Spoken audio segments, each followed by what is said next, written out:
Bonjour à tous, bienvenue sur le plateau de KTO pour cette nouvelle édition de Face aux chrétiens avec La Croix, Radio Notre-Dame et RCF. Notre invité aujourd'hui est Adrien Quatennens. Bonjour Adrien Quatennens. Vous êtes une nouvelle figure de la vie politique française, vous êtes jeune député, vous avez 27 ans. Vous avez été élu sous la bannière de la France Insoumise pour le Nord. Avant d'être député, vous étiez conseiller de clientèle dans le secteur de l'énergie. Vous avez donc été élu avec 46 voix d'avance face, il faut le dire, à un candidat à La République En Marche, Christophe Ithier, dans le Nord. Vous êtes membre de la Commission des Affaires sociales et à ce titre, vous êtes fait remarquer dès le début de la législature par votre défense, mètre après mètre, dit-on, du Code du travail. Vous serez interrogé dans cette édition de Face aux chrétiens par Corinne Laurent pour La Croix. Bonjour. Bonjour. Par Alain Baron pour Radio Notre-Dame. Bonjour. Et par Damien Le Boulanger pour RCF. Bonjour. C'est Corinne Laurent qui vous pose la première question. Oui, pour commencer, le président Emmanuel Macron veut reconnaître le drapeau européen. Jean-Luc Mélenchon, lui, voudrait le retirer de l'hémicycle de l'Assemblée nationale. Pourquoi la France insoumise n'accepte pas cet emblème dans l'enceinte de nos institutions? Adrien Quatennens. Alors nous, ce que nous avons dit, il ne s'agit pas d'allumer une polémique sur le drapeau en tant que tel. Il ne s'agit pas d'essentialiser le drapeau. La question est la suivante, c'est que pour nous, et la preuve, c'est que Emmanuel Macron, s'il décide maintenant de reconnaître ce drapeau, c'est que jusqu'à présent, ça n'avait pas été fait. Et pour cause, les traités ne le reconnaissaient pas. Par ailleurs, nous, ce que nous disons, c'est que sur la question de l'Union européenne, il y a une confusion qui règne depuis notamment 2005 et le fait que le peuple français, vous vous en souvenez, s'était prononcé contre le traité et que derrière, on a fait quand même ce que l'on voulait avec le traité de Lisbonne. Donc pour nous, il ne s'agit pas d'essentialiser le drapeau en tant que tel, mais de signifier que l'Assemblée nationale, c'est le lieu où s'exprime la souveraineté nationale. Et que, mis à part la question de l'appartenance à l'ONU et son caractère universaliste, les traités ne reconnaissent pas le drapeau européen aujourd'hui. Et par ailleurs, c'est une manière aussi pour nous, et c'est le sens de l'intervention qu'a fait mon camarade Alexis Corbière hier dans l'hémicycle, qui est de dire, nous, l'Union européenne, nous sommes favorables à l'idéal européen. Mais cet idéal a été largement dévoyé et fait que, comme il l'a dit hier, ce drapeau, si l'on continue à le mettre en avant sans se soucier vraiment du fondement aujourd'hui de ce qui crée l'adhésion à l'Europe, et aujourd'hui on voit bien que cette adhésion elle est largement mise à mal, risque de faire que ce drapeau sera mis en berne. Nous sommes ceux qui voulons absolument renouer avec l'idéal européen tel qu'il était pensé. Et ça passe nécessairement par un rapport de force assumé sur les questions de l'Union européenne qui aujourd'hui ne va pas dans le bon sens et participe de la remise de tensions qu'elle prétendait évacuer. Donc vous n'allez pas vous battre outre mesure pour que ce drapeau soit retiré. Mais non, il ne s'agit pas. Vous posez la question de fond. Il ne s'agit pas de faire une polémique, mais il nous a semblé que c'était une occasion aussi de signifier ce que nous avions à dire sur la question de l'Union européenne. Sur la question européenne, sur le fond. Alain Baron, Radio Notre-Dame. Oui, votre parti a soutenu, votre mouvement, votre parti, je ne sais pas comment il faut dire, a soutenu les grèves du mois de septembre, y compris la manifestation de mardi dernier de la fonction publique. Il semblerait qu'il n'y ait pas une très très forte mobilisation populaire quand même. Ça vous étonne, ça vous déçoit? Alors écoutez, moi je considère qu'il y a, en tout état de cause, une avancée de la conscience dans le pays sur ce qui est en train de se produire. Pour résumer rapidement la manière dont je matérialise les choses, Emmanuel Macron a tenté, sur ces réformes, notamment sur la question du Code du travail, même s'il n'y a pas que cela, d'aller rapidement et d'essayer de passer inaperçu, notamment en faisant ce coup de force au beau milieu de l'été. Passer inaperçu, c'est un échec, puisque grâce au travail des syndicats, des mouvements politiques et des citoyens, la conscience s'est répandue dans le pays que ce qui est en train de se passer est grave. C'est la raison pour laquelle, à l'heure où nous nous parlons, nous savons qu'une majorité de Français soutiennent les mobilisations et que 65% d'entre eux sont opposés à raison à ces ordonnances. Donc déjà, le fait que la mobilisation existe est en soi un succès. Maintenant, le niveau de mobilisation, clairement les manifestations du mois de septembre étaient au niveau du seuil haut de ce que nous avions l'an dernier avec la loi El Khomri. On a des mobilisations, vous avez raison, qui sont éparses, sectorielles. Nous travaillons à l'heure actuelle à la convergence parce qu'elle est nécessaire. Dans tous les secteurs de la société, vous avez des gens qui se mettent en mouvement.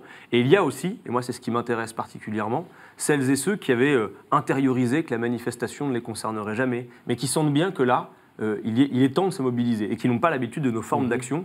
Il faut convaincre les gens qui n'ont pas l'habitude de se mobiliser que là, oui, il est question de l'intérêt général parce que les recettes qu'on nous propose, non seulement vont aggraver le mal qu'elles prétendent soigner, mais en plus vont produire cet effet qu'on disloque complètement l'ordre social de notre pays. C'est important ce qui est en jeu. Alors, Corinne Laurent voudrait préciser. Oui, juste préciser, Emmanuel Macron reçoit aujourd'hui les dirigeants syndicaux. Vous-même, vous êtes, je crois, en contact avec les responsables syndicaux.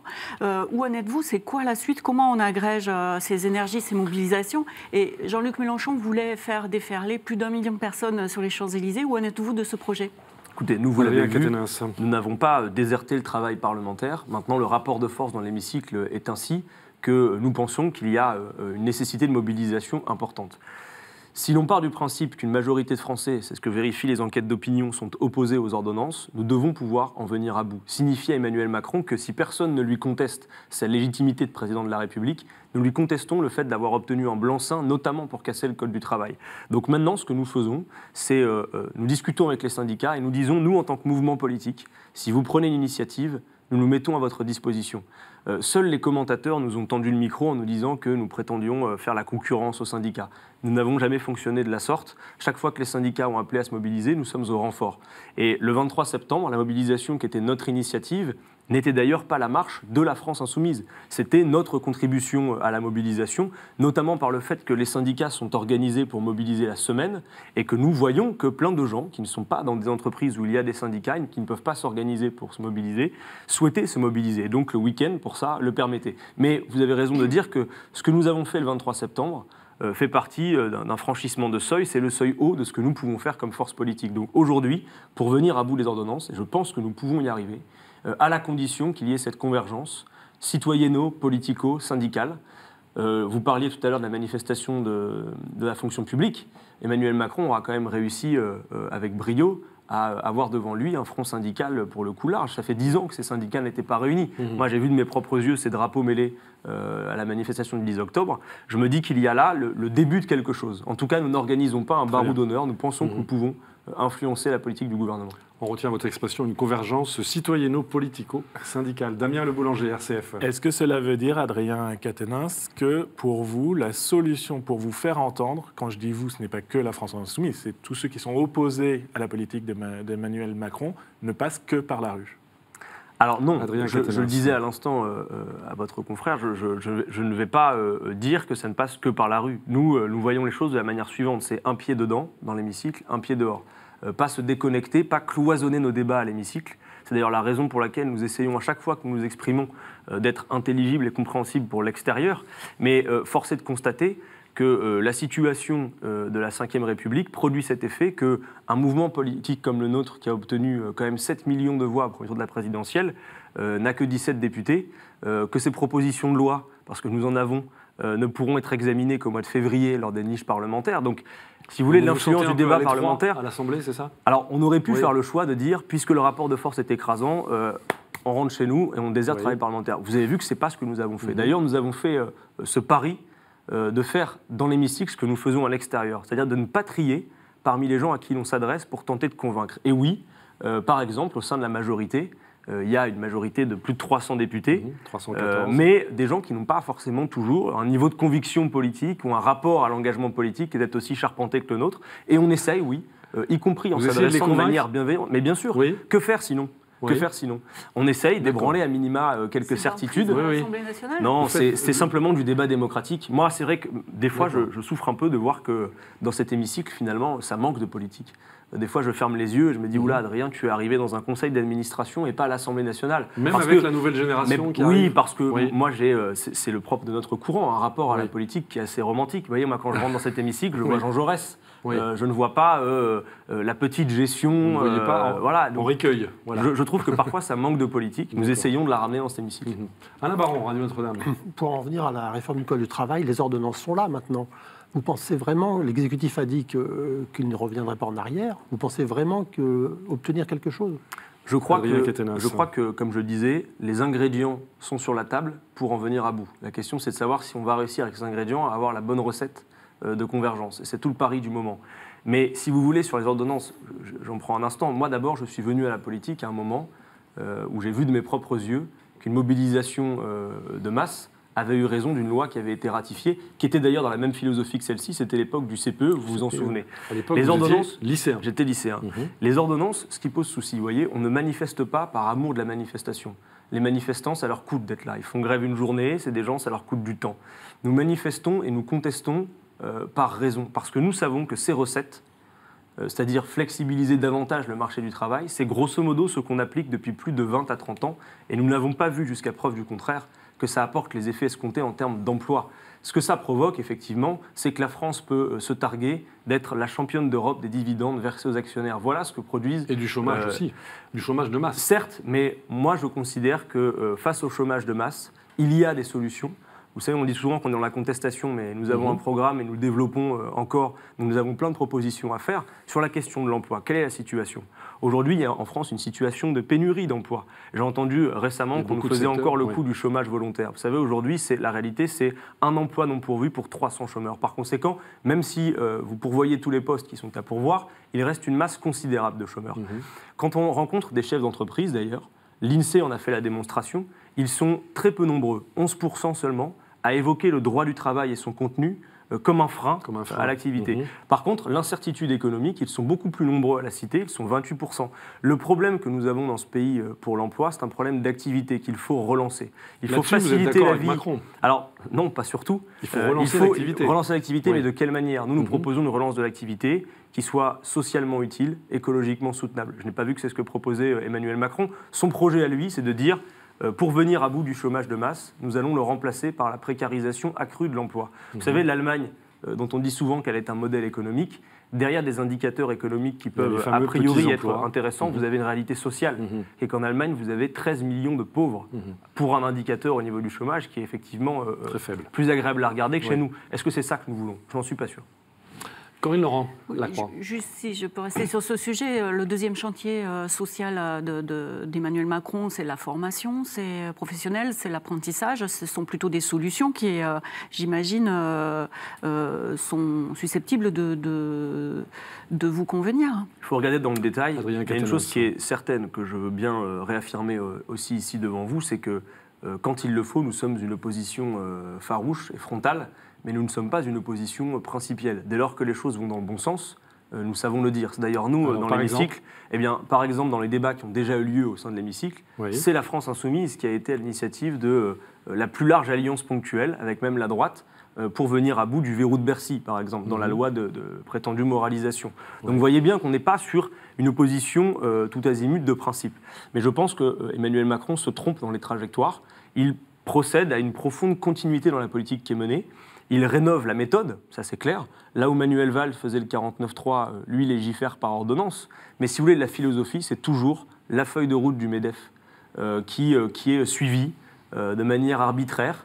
Et encore une fois, si on avait été démenti par le passé, si on nous avait montré que ces recettes étaient efficaces, mais là on dit aux Français toujours, serrez-vous la ceinture et vous retrouverez votre poids de forme. On voit que ça ne fonctionne pas. Je dis aux gens, il y a des choses plus enthousiasmantes à faire.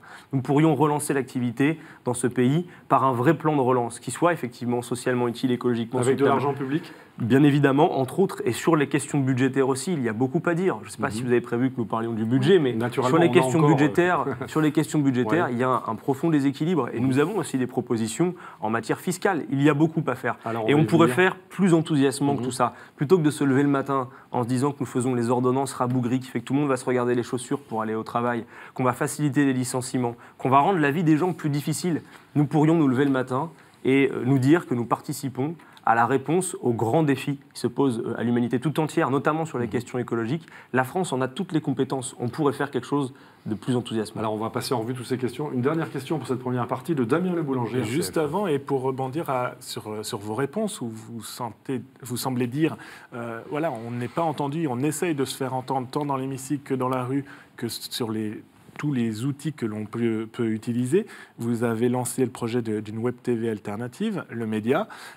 Pour vous, déjà, où est-ce que ça en est ? Quand est-ce qu'elle sera concrète ? Et surtout, qu'est-ce que vous cherchez à obtenir derrière cette web télé ? Est-ce à dire que tous les autres médias ne servent à rien ou sont trop contrôlés à vos goûts ? Alors, je vous remercie de votre question. Vous me donnez l'occasion aussi d'une clarification. De la même manière que la marche du 23 septembre n'était pas notre appartenance, bien que nous en réclamions. La question du média dont on parle n'est à pas confondre avec les outils de communication propres de la France Insoumise. Ce que vous évoquez là, c'est le média donc, qui a été lancé notamment hier soir. Il y a une soirée de lancement. C'est un collectif très large dans lequel, effectivement, il y a des gens qui sont de la France insoumise, mais pas tous. Vous aviez notamment hier sur le plateau de lancement Noël Mamère. Bon, voilà, c'était assez large. Donc, ce n'est pas la télé de Mélenchon? Absolument pas. D'ailleurs, ils ont fait un lancement là-dessus que je vous invite à aller voir, qui est assez rigolo pour justement battre en brèche cet argument. Voilà, où on a fait un journal pro-Mélenchon. Donc c'est la télé de la gauche, de toutes les gauches? Bon, d'abord, ça part d'un constat. C'est qu'aujourd'hui, dans ce pays, il y a besoin, sans remettre en cause le travail des journalistes, il y a besoin de respiration sur la question médiatique. Vous savez, moi, j'observe que beaucoup de gens me disent, voilà, moi je fais l'effort, parce que c'est un effort parfois aujourd'hui que de s'informer, de lire les journaux ou de regarder le journal télévisé. Parfois, je choisis celui de service public, pensant avoir une information objective. Moi, je dis que l'objectivité, ça n'existe pas, de fait. Certes. Mais quand vous avez un journaliste qui vous dit « je vous présente l'expert en économie », la personne qui n'a pas de formation économique et qui regarde sa télévision n'a pas de raison de mettre en cause ou de douter de la parole du dit expert en économie. Et pourtant, quand vous grattez, et parfois pas franchement beaucoup, vous vous apercevez que l'expert en économie sert aussi des intérêts. Il y a, si vous voulez, dans les médias, en tout cas dans les médias dominants, cette idée qu'il n'y a pas d'alternative. C'est la fameuse phrase de Margaret Thatcher. On part du principe qu'on ne peut pas faire autrement, que ce n'est pas possible. On est enfermé dans le carcan de l'ordolibéralisme. Nous disons que, y compris sur les médias, comme ça se fait dans plein d'autres domaines, les citoyens peuvent s'investir et faire autrement. Donc là, l'idée de ce média, c'est un média qui, y compris dans ce modèle économique, est différent de la concentration que nous avons aujourd'hui. Vous savez qu'aujourd'hui, l'audiovisuel, mais aussi la presse écrite, sont tenus en bout de course par 9 milliardaires. Ça pose quand même question. Sauf nos médias qui sont représentés ici, il faut le dire. 9 sur 10, voilà. Mais donc, il y a nécessité de faire une respiration. L'argent, vous le prenez où alors? Alors là, chacun peut contribuer. D'accord. Financement populaire. Alors voilà, c'est ce qu'on appelle les sociaux. Vous pouvez vous connecter, vous pouvez contribuer. Et l'ambition de démarrage, c'est au mois de janvier, d'être en capacité de faire un journal télé tous les soirs à 20h. Donc c'est très ambitieux. C'est très lourd. Et hier soir, moi, j'y suis passé et je veux dire que ça fourmillait de partout. Il y avait beaucoup d'enthousiasme et je pense que c'est quelque chose dont nous avons besoin et qui connaîtra un succès. Très bien, nous allons marquer une première pause dans cette édition de Face aux Chrétiens. Je rappelle que notre invité est Adrien Quatennens, député France Insoumise du Nord. A tout de suite.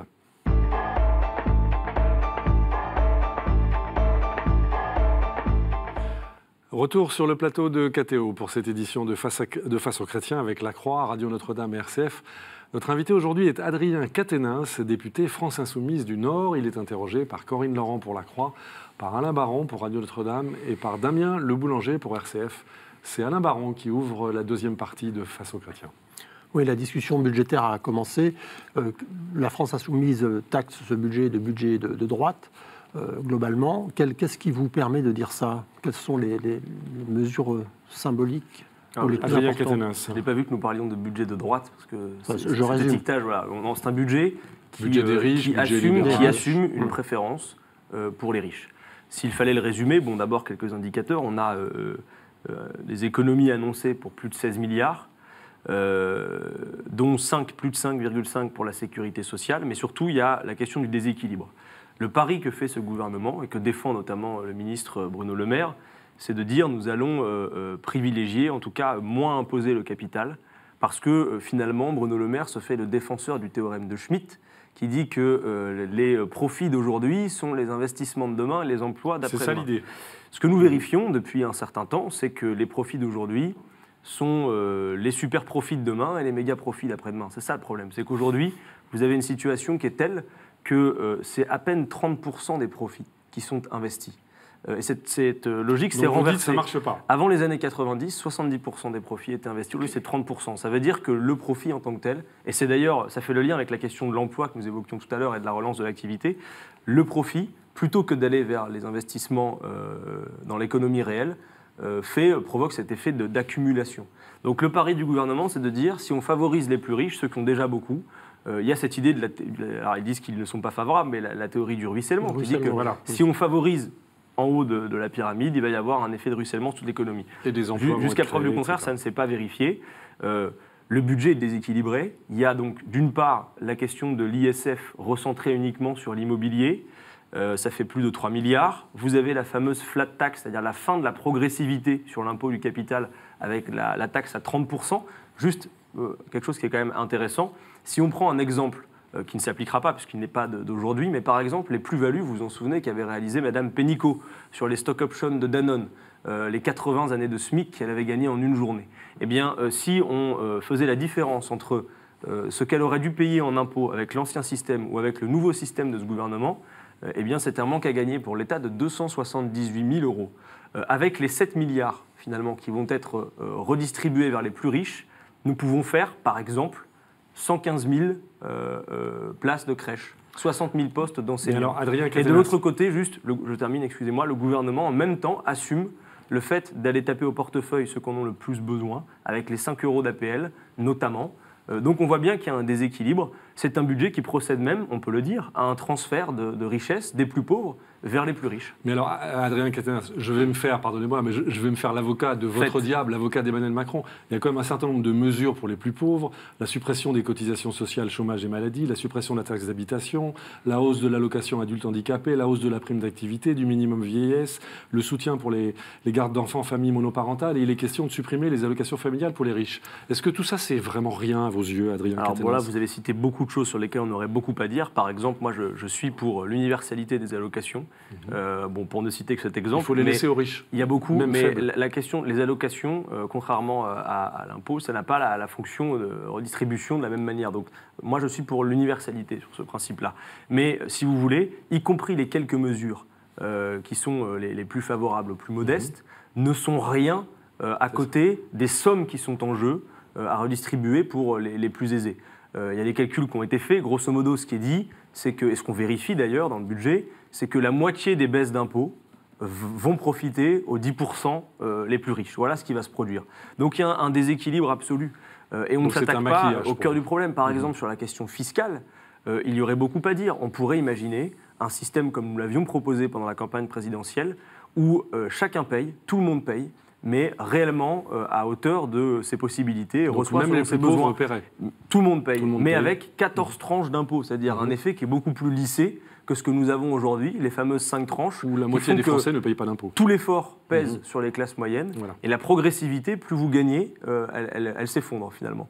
Donc voilà, il y a des contre-propositions, et d'ailleurs sur la question budgétaire, encore une fois, pour ne pas être enfermé dans cette logique de contestation dans laquelle on veut trop souvent nous enfermer, je peux vous annoncer que le 2 novembre, la France Insoumise présentera dans le détail un contre-budget pour montrer que nous pouvons faire autrement également en matière de politique budgétaire. Corinne Laurent, La Croix. Pour faire autrement, justement, et peut-être pour compenser cette idée que c'est un budget ou un gouvernement pour les riches, l'exécutif préparerait un plan pauvreté. Et selon vous, qui est sensible à ces questions, qu'est-ce que c'est qu'un plan pauvreté et qu'est-ce que seraient les mesures qui pourraient sensiblement améliorer le sort des défavorisés? Il y a plein de choses à faire. D'abord, nous avions dit, au niveau de tout ce qui est des minima sociaux, qu'il fallait relever tout ça pour qu'il n'y ait pas de revenus en dessous du seuil de pauvreté. Première question. Après, il y a la question de la répartition et de la meilleure répartition. Par exemple, sur la question des salaires. Vous savez aujourd'hui que si on augmente les salaires, de fait, vous avez plus de cotisations, donc on règle aussi d'autres problèmes budgétaires. Nous, on avait par exemple proposé cette mesure de limiter l'écart des salaires dans les entreprises. Peut-on tolérer aujourd'hui, dans les grandes entreprises, que l'écart entre le salaire le plus faible de l'entreprise et le salaire le plus haut soit un écart de l'ordre de 1 à 300 ? Est-ce que la personne qui effectivement a des responsabilités, qui effectivement s'investit beaucoup au travail et qui est en haut de l'organigramme, a 300 fois plus de besoins que la personne qui se lève peut-être à 5-6 heures du matin, qui va déposer ses enfants à la crèche, qui prend les transports en commun pour aller travailler? Ce sont des questions qu'on peut se poser. On ne fait pas société avec de telles disparités, de tels écarts. Et par ailleurs, encore une fois, comme sur la question des ordonnances, ce pari fou de dire que si on favorise les plus riches, ça va bénéficier à l'économie, ça a déjà été fait et ça ne fonctionne pas. Donc les recettes proposées ont déjà finalement été testées par le passé. Et nous avons vu que ça ne fonctionnait pas. Et vous dites que ça ne marche pas. Damien Le Boulanger, RCF. Justement, sur ce point-là, qu'est-ce qui vous fait dire que votre proposition d'alternance est crédible, plus crédible que celle dont on vient parler? Bon, Adrien Quatennens. plus crédible que celle d'Emmanuel Macron, vous voulez dire. Écoutez, ce qui apparaît aujourd'hui, je pense, et qui procède aussi du fait que dans le pays, moi je vois bien que nous avons un écho plus important, c'est que les Français commencent à voir que entre Nicolas Sarkozy, qui était le président de la droite, François Hollande, étiqueté de gauche, accordons-lui cela, et Emmanuel Macron, qui prétend dépasser ces clivages et qui serait du centre, les Français voient bien qu'aucun de ces trois-là ne remet en cause foncièrement le productivisme, ne remet en cause les directives européennes, qui par ailleurs mènent l'Europe dans l'impasse, ne remettent en cause l'ordolibéralisme. Donc si vous voulez, on feint une opposition frontale entre des formations politiques qui prétendent s'opposer, mais de fait, on se retrouve avec de petites mesures à la marge. On ne change pas en profondeur les choses. Alors qu'aujourd'hui, la situation démocratique, notamment par l'abstention qui est considérable, le recul démocratique, la question de la crise sociale qui fait qu'aujourd'hui, dans ce pays, nous avons 9 millions de pauvres et qui serait peut-être plus urgent de s'en soucier que de faire les ordonnances travail. Peut-être que ça mériterait qu'on aille vite et fort, comme dit Emmanuel Macron. Ou la question écologique, qui ne peut être mise à l'écart du paradigme général économique. On ne va pas mettre des pansements sur une jambe de bois. Toutes ces questions-là nécessitent un changement complet de paradigme. Et ça, les Français commencent à le voir. C'est qu'on change d'étiquetage, mais finalement, c'est toujours la même impasse. C'est ce qui fait que si les solutions que nous proposons sont radicales au sens de prendre les problèmes à la racine, voyez, eh bien, quelque part, avance l'idée dans le pays que peut-être demain, nous pourrions être le recours. Moi, ce que je dis, c'est que, vous savez, on nous dit souvent, vous êtes les excessifs, les exagérés. Moi, je considère que les excessifs et les exagérés sont aux manettes. C'est ceux qui pensent qu'on peut faire perdurer ce système. Moi, le diagnostic que je pose et les solutions que nous proposons, il me semble que ce sont les plus raisonnables. Alain Baron, Radio Notre-Dame. Oui, on a parlé il n'y a pas longtemps des dossiers Alstom et STX. Pour vous, c'est une défaite de l'industrie française. Est-ce qu'il y avait une autre solution? C'est une catastrophe absolue pour de multiples raisons. D'abord parce que ça procède d'un dépeçage bout après bout de fleurons industriels. On l'a vu par le passé avec d'autres. Vous vous en souvenez, il y a eu Alcatel, il y a eu ADS. Notamment dans votre région, le Nord. Exactement, en plus. Et vous avez donc ce souci-là, c'est qu'on prétend là créer un géant européen. En réalité, on voit que les disparités sont telles qu'on crée d'abord et avant tout un géant allemand. On a vu là le plan social à General Electric Hydro à Grenoble qui est en route. Ce qui pose souci, c'est que non seulement l'État se prive de leviers stratégiques forts, et puis, encore une fois, toujours penser global. Si demain, nous avons besoin de mener à bien une véritable planification écologique, nous avons besoin de ces leviers. Or, l'État s'en prive. Si vous voulez, le problème que nous avons, c'est que les questions budgétaires empêchent toute pensée économique. Tout est dicté uniquement par une logique comptable. On parle du budget de la sécurité sociale, on commence en ce moment à l'Assemblée. On ne parle pas, finalement, de la santé des gens, on parle que de comptabilité. Tout est vu sous le spectre budgétaire, alors qu'il faille des comptes en ordre, sans doute. Mais quand, par exemple, Bruno Le Maire dit que l'humiliation ultime pour la France est de ne pas respecter ses engagements européens en termes budgétaires, moi, je n'ai pas le même type d'humiliation. Moi, je suis beaucoup plus humilié par le fait que notre pays, une grande puissance comme la France, ait 9 millions de pauvres et une précarité qui s'accroît. Chacun ses humiliations. Corinne Laurent-Lacroix. Pour rebondir sur un tout petit aspect, les états généraux de l'alimentation, essayer de concilier l'agriculture, l'écologie, la consommation, la grande distribution. Voilà, et la grande distribution. Cette problématique-là, elle aussi est, selon vous, mal amorcée ? Adrien Quatennens. Il y a des choses qui vont dans le bon sens. J'entendais ce matin Nicolas Hulot sur France Inter. Moi, j'admire sa tentative d'essayer d'impulser d'autres trajectoires. Le problème, c'est qu'il y a des contradictions. Je pense que l'écologie et l'urgence écologique telle qu'on la ressent aujourd'hui n'est pas compatible avec les politiques libérales que prône Emmanuel Macron. Vous savez, il y a quelque chose d'assez paradoxal de la part d'Emmanuel Macron à agiter, par exemple, ce volontarisme a priori, qui est d'abord un effet de communication sur les questions écologiques, et de dire, par exemple, qu'il se veut le garant des accords de Paris de la COP21, et dans le même temps, c'est passé sous beaucoup de radars, laisser s'appliquer le traité de libre-échange avec le Canada, le CETA, dont d'ailleurs la fondation Nicolas Hulot avait fait une démonstration parfaite de son caractère climaticide et antidémocratique. Les experts qui se sont penchés sur la question du CETA disent que dans les termes actuels de ce traité, eh bien, les conclusions de l'accord de Paris ne seraient même pas respectées. Donc on voit bien qu'il y a quelque chose qui est de l'ordre de l'hypocrisie. On fait de l'agitation législative pour donner à voir, mais on ne change pas les choses en profondeur. Et malheureusement, si parfois les trajectoires sont bonnes, on ne va pas au bout des problématiques. Damien Le Boulanger, RCF. Est-ce que, Adrien Quatennens, une des solutions, tout à l'heure on parlait de fiscalité, ne serait pas de taxer tous les investissements verts, écologiques, et pénaliser plus les autres investissements plus pollueurs, plus plus pénalisant pour l'environnement. Oui, vous voulez dire plutôt détaxer. Oui, pardon, excusez-moi. Oui. On vous a compris. Ça fait partie des solutions, incontestablement. Nous, par exemple, dans le programme que nous avons défendu, nous proposions l'instauration d'un protectionnisme solidaire. On y a ajouté ce mot-là, parce que dès qu'on parle de protectionnisme, tout de suite, c'est prétendument le repli identitaire, alors que ce n'est pas du tout le cas. Mais par exemple, oui, nous sommes en droit de nous interroger sur le fait de savoir si la France doit accepter qu'arrive à des prix qui provoquent l'écroulement parfois de certains secteurs dans notre pays, des produits dont les conditions de production environnementales et sociales d'ailleurs sont détestables. Voilà, c'est des questions qu'on va pouvoir se poser effectivement. Favoriser par exemple effectivement l'agriculture paysanne, mais de ce point de vue-là aussi, vous voyez bien qu'il y a des effets de contradiction dans ce gouvernement, parce que là on sort des états généraux de l'alimentation et dans le même temps on a supprimé les aides au bio. Donc si vous voulez, il y a plein comme ça, soit d'angles morts, soit de contradictions dans la politique du gouvernement. Il faut que la politique fasse système. Nous, ce que nous avions dit en matière économique, c'est le maître mot, c'est la planification écologique. Réorienter la production, la distribution et la consommation dans le sens d'éteindre la dette écologique qui s'accroît d'année en année. Et quelque part, c'est très enthousiasmant. La France sait faire, les techniques existent. Il manque de volonté politique, d'implication économique, c'est vrai, mais nous avons les moyens de faire des choses formidables. La France pourrait être aux avant-postes de ces questions-là. C'est ce que nous appelons de nos voeux. Alain Baron. Oui, il y a un autre dossier lourd, c'est la posture à adopter face à la menace terroriste. Est-ce que vous pouvez nous préciser la position de la France insoumise là-dessus? Parce qu'on vous a accusé d'islamo-gauchisme ou de complaisance.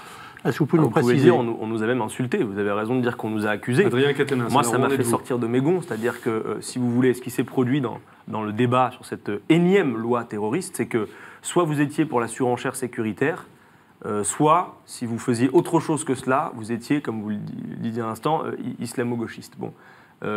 Partons de cette idée que dans cet hémicycle, et c'est le cas de la France insoumise, de tout son groupe, tout le monde souhaite que les questions de sécurité soient traitées, que la France soit en sécurité et qu'on lutte contre le terrorisme.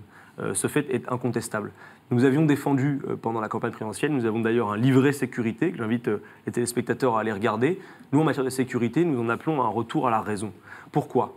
Parce que derrière nous, nous avons 16 lois antiterroristes depuis la fin des années 80, 4 en quelques années seulement, dont personne n'a fait le bilan.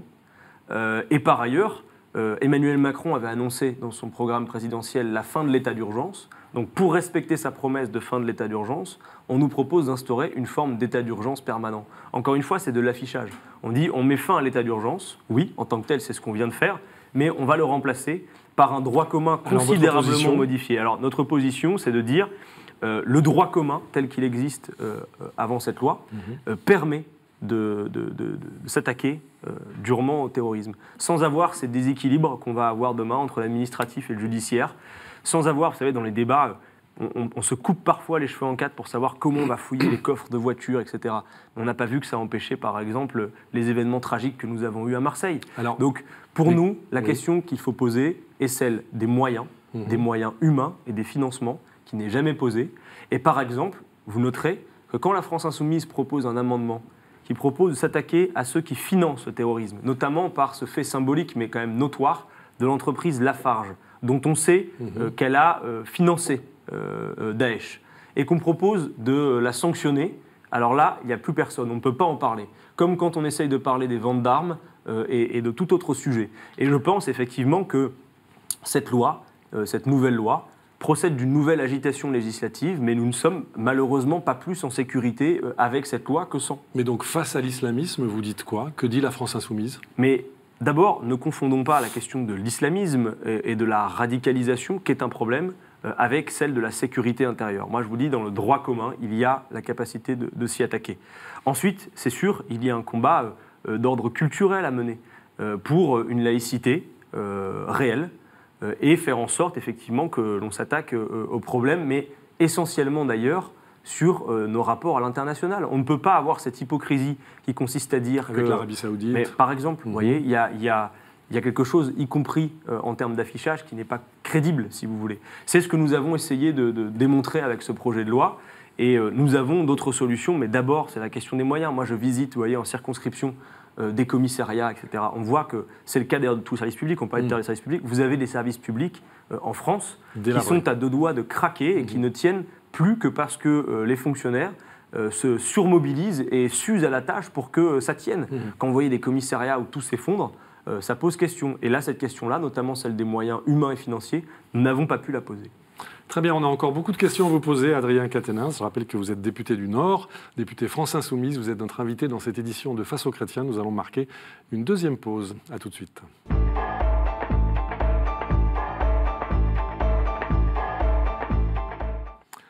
Retour sur le plateau de KTO pour la dernière partie de Face aux chrétiens avec La Croix, Radio Notre-Dame et RCF. Notre invité aujourd'hui, Adrien Quatennens, député France Insoumise du Nord. Il est interrogé par Corinne Laurent pour La Croix, par Alain Baron pour Radio Notre-Dame et par Damien Le Boulanger pour RCF. C'est Damien Le Boulanger qui pose la première question. Et on va parler avec vous, Adrien Quatennens, d'actualité européenne particulièrement marquée dans l'actualité. La Catalogne, le président de la Généralité de Catalogne a déclaré, juste avant de la suspendre, l'indépendance de sa région. Pour vous, cette situation qui est en suspens, très tendue, où on voit que l'Europe a du mal à se positionner, Emmanuel Macron soutient de façon très claire, lui, Madrid. Vous regardez cette situation comment ? Avec beaucoup d'inquiétude, tout d'abord, parce que, là, on a eu cette position, finalement, qui est un peu au milieu du gué, de la part du gouverneur de la Catalogne, mais nous voyons ça d'un œil très inquiet, c'est juste à nos frontières. Alors, il y a eu la question de la répression policière, où effectivement, là, nous étions vent debout parce que les images que nous avons vues ne sont pas acceptables. Mais effectivement, la question de ces revendications indépendantistes pose question. Il semblerait, dans le cas particulier de l'Espagne, que la monarchie ne parvienne pas à continuer cette unification. Alors, en France, la République a permis de solutionner cette question. Mais moi, je veux que nous y regardions de très près, que nous soyons attentifs, parce que des revendications régionalistes, indépendantistes, il y en a partout, et nous ne sommes pas à l'abri. Et effectivement, les politiques d'austérité d'une part, les directives européennes d'autre part, et finalement la politique est impulsée un peu partout, risquent de faire renaître ce type de repli. Ah oui. Donc il y a la question de la cohésion qui est en jeu. Donc là, sur la question propre de la Catalogne, il faut une médiation politique, nous l'appelons de nos voeux. Nous aimerions que la France y participe d'ailleurs, puisqu'on ne pourra traiter le problème que par la démocratie et le peuple. Mais est-ce que vous êtes d'accord avec Emmanuel Macron quand il dit c'est un problème à l'Espagne et tant qu'on ne nous fait pas appel, ça reste à l'Espagne? Moi, je considère que la France devrait jouer son rôle dans cette question en Europe et d'assumer une médiation.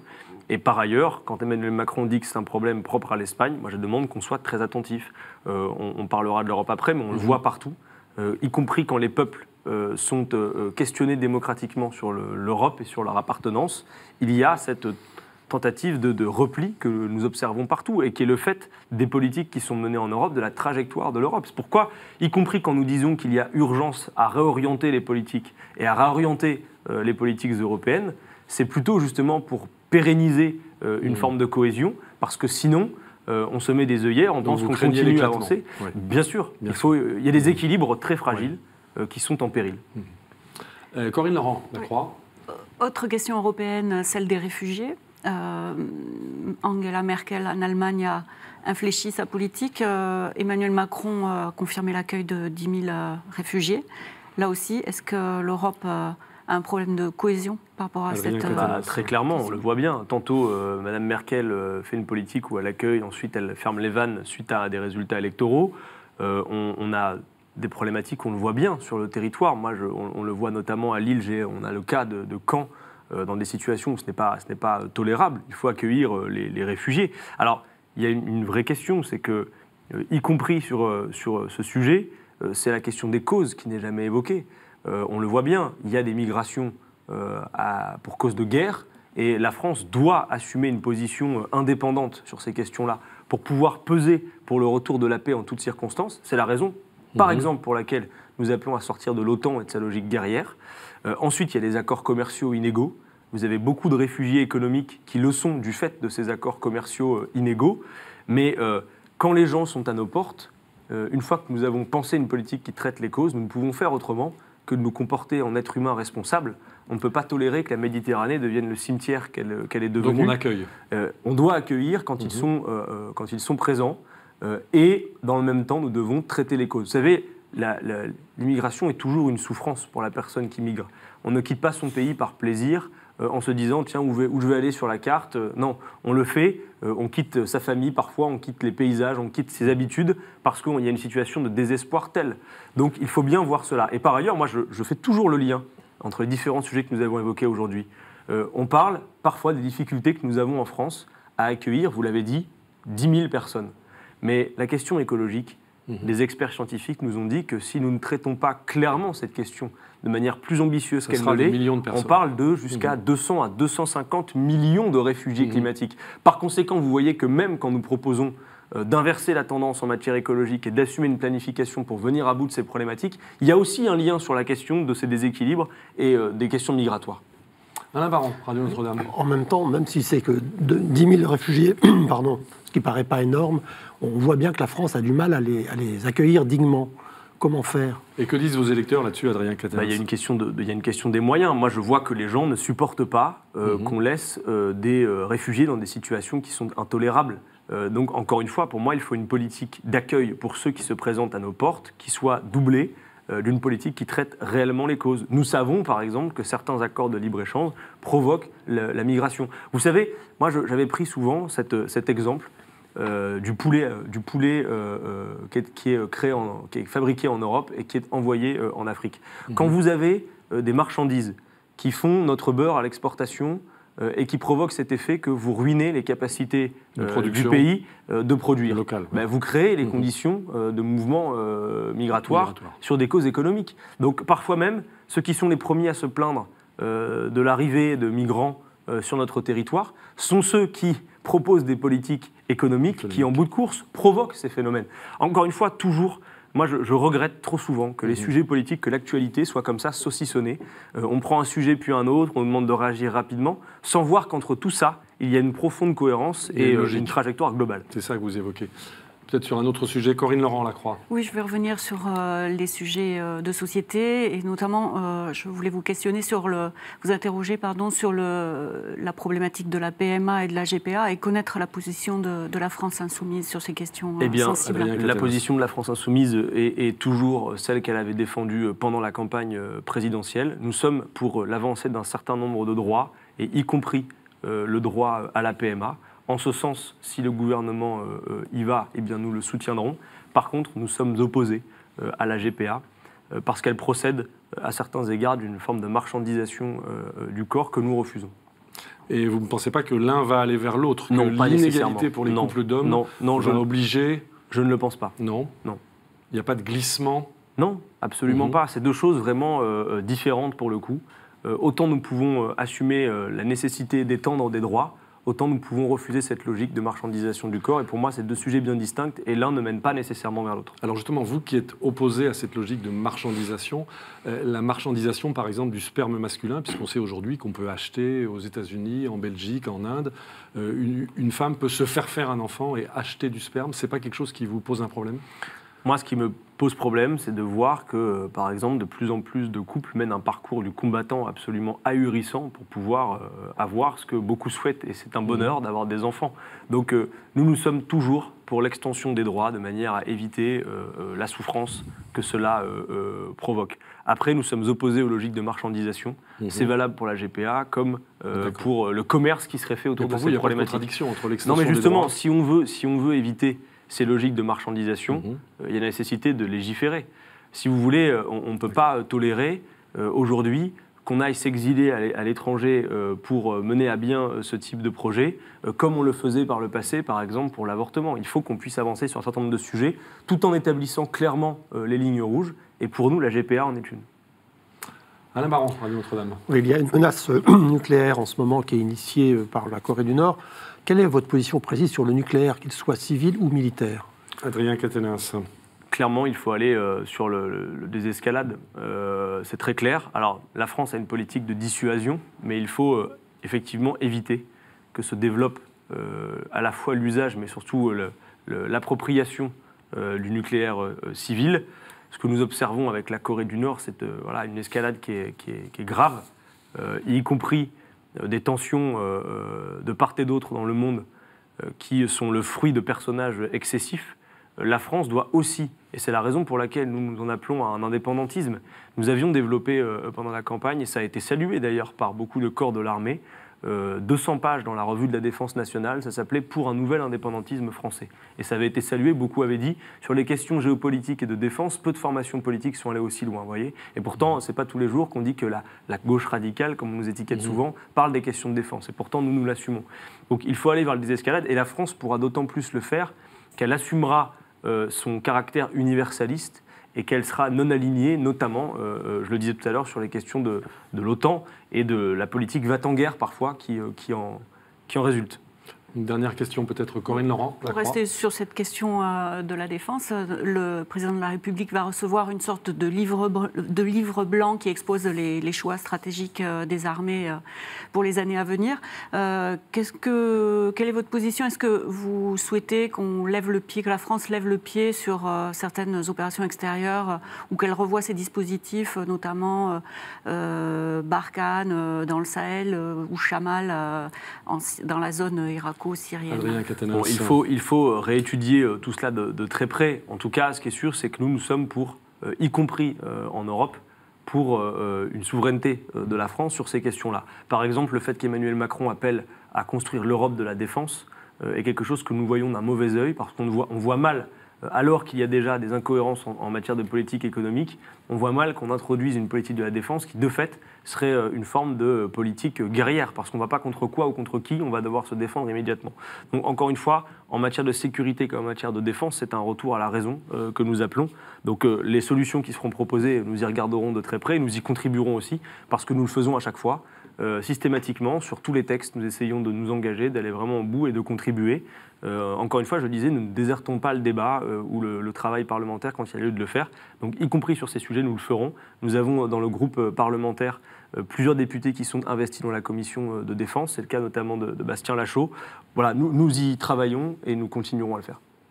Très bien. Merci à vous, Adrien Quatennens. Merci d'avoir participé à cette édition de Face aux Chrétiens. Je rappelle que vous êtes député France Insoumise du Nord. Merci à vous tous qui nous avez écoutés. Notre invité la semaine prochaine sera Olivier Faure. Olivier Faure, qui est député socialiste, comme on disait autrefois, député PS de Seine-et-Marne, porte-parole du Parti socialiste, en tout cas président du groupe Nouvelle Gauche à l'Assemblée.